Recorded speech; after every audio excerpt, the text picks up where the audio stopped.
Drama, drama, drama. Drama as far as the eye can see. And I'm not talking about normal internet drama. I'm not talking about normal bachelorette drama. I'm talking about drama on the world's largest stage. I'm talking about Trump versus Jerome Powell, the chairman of the Fed, Trump versus pretty much all of Congress, and also Trump versus the world's richest man, Elon Musk, which right now we're causing Tesla to go down and down and down because of all said drama. So in this video, we're going to be breaking down everything going on so you're a little bit more informed for your degenerate bets coming down the pipeline. But of course, if you enjoyed these type of market breakdowns, don't forget to like, subscribe, share it with a friend. And with that being said, let's rock.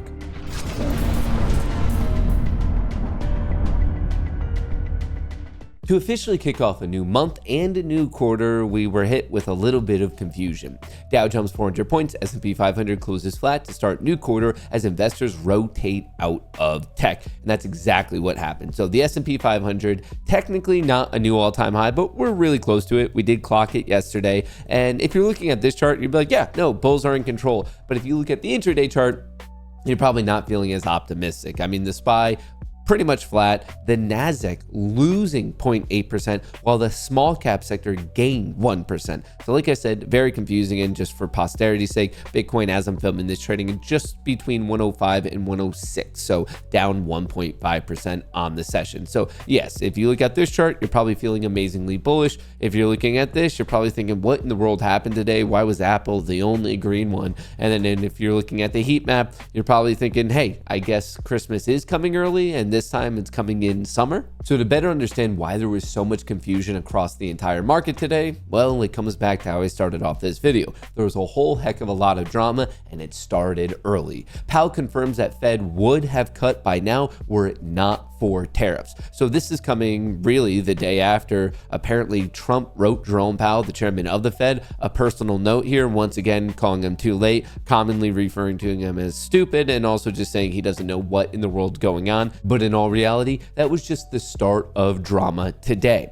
Halfway through the day, we got some updates related to the trade war, and if you were intraday trading, there was a random drop that then was bought, but this is what happened. It had to do with Japan. Breaking, according to Trump, I am not thinking about extending the July 9th deadline. I doubt we'll have a deal with Japan. As soon as this came out, the bots reacted, the market dropped. Hopefully they end up buying it back up.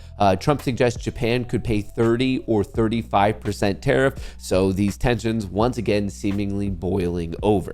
But just to be fair and balanced, there was some positive news with relation to the trade war. According to Trump, we will possibly have a deal with India. So that was the first batch of drama. What in the world is going on with tariffs, interest rates, monetary policy, Jerome Powell, and the president? But the president had a very busy day of extra drama, and up next is what's going down with Congress. Senate passes Trump's mega bill after all-night session. Tax cut to Medicaid spending reductions head to House with the July 4th deadline reachable. So it was only passed because of Vance's tie-breaking vote, and on the GOP side, there were 3 no votes: Collins, Tillis, and Paul, which, as you can imagine, drove Trump up a wall. And it's really this particular drama, which now it does have to go to the House, and they still are obviously going for July 4th, but it's this particular storyline that's actually really angering Elon Musk of Tesla and SpaceX and XAI and Grok and whatever you want to call it. But before, when they were best buddies, and then there was trouble in paradise and they broke up, then they kissed and made up, well, it looks like we're back to breaking up once again. Trump-Musk battle restarts after billionaire bashes the tax bill. And when this happens, to absolutely no one's surprise,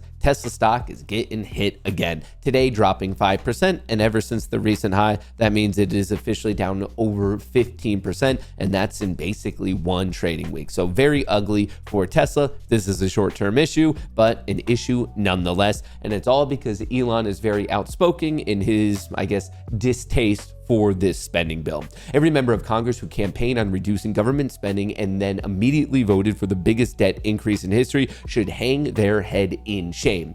And they will lose their primary next year if it is the last thing I do on this earth. So I like it. A little bit of a threat there, but of course it's Elon. He couldn't stop there, posting a picture of liar, liar, pants on fire, vote to increase America's debt by $5 trillion.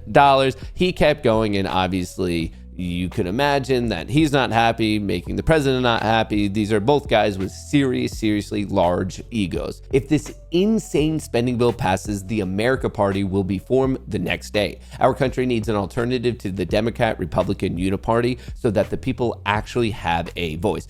So instead of just saying, hey, I don't like this, he's actually saying, I will make an entirely new government party. And we're already seeing from Kohrs that the odds of him doing this are spiking. We're almost at a 50-50 chance. When this picture was taken, obviously 41 for the whole America Party, basically saying, hey, let's get done with the left and the right. Let's get back to more of being fiscally responsible. Probably the most interesting response to all of this was President Trump himself. Elon Musk knew long before he so strongly endorsed me for president that I was strongly against the EV mandate. And then from there, Elon may get more subsidy than any human being in history by far. Without subsidies, Elon would probably have to close up shop and head back to South Africa. No more rocket launches, satellites, or electric car production, and our country would save a fortune. Perhaps we should have Doge take a hard look at this.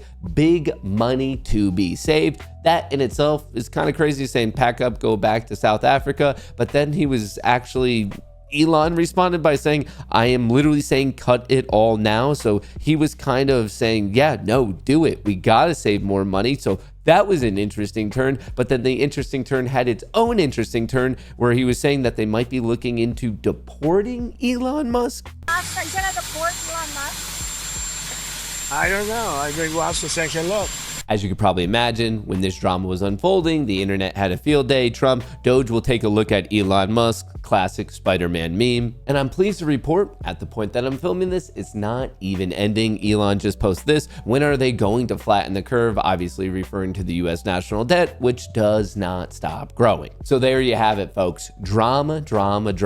Trump with Jerome Powell and monetary policy, Trump with all of Congress and now the House specifically, and then Trump with Elon Musk, the world's most powerful man, which also explains why Tesla stock is getting eviscerated, at least in the short term. But with all that being said, with all of that drama being laid out, I would love to know your thoughts in a comment below. Who do you think's on the right side? Who do you think's on the wrong side? I want to know where all of your mindset's at, where your opinions are at. So like I said, let me know in a comment below. That's what I have for you now. I'll catch you in the next one. Thanks for the good vibes. Thanks for stopping by. Peace.